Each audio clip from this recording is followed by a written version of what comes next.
Kenya and almost every African country was birthed by the ending of empire. Our borders were not of our own drawing.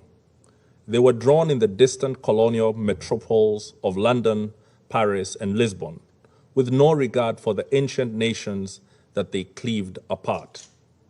Today, across the border of every single African country live our countrymen with whom we share deep historical, cultural, and linguistic bonds. At independence, had we chosen to pursue states on the basis of ethnic, racial, or religious homogeneity, we would still be waging bloody wars these many decades later. Instead, we agreed that we would settle for the borders that we inherited, but we would still pursue continental political, economic, and legal integration. Rather than form nations that looked ever backwards into history with a dangerous nostalgia, we chose to look forward to a greatness none of our many nations and peoples had ever known.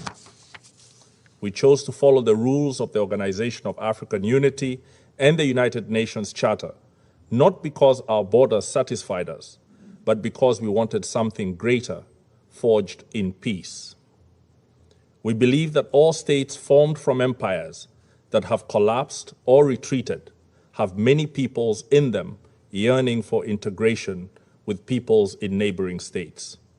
This is normal and understandable. After all, who does not want to be joined to their brethren and to make common purpose with them? However, Kenya rejects such a yearning from being pursued by force. We must complete our recovery from the embers of dead empires in a way that does not plunge us back into new forms of domination and oppression. We rejected irredentism and expansionism on any basis, including racial, ethnic, religious, or cultural factors.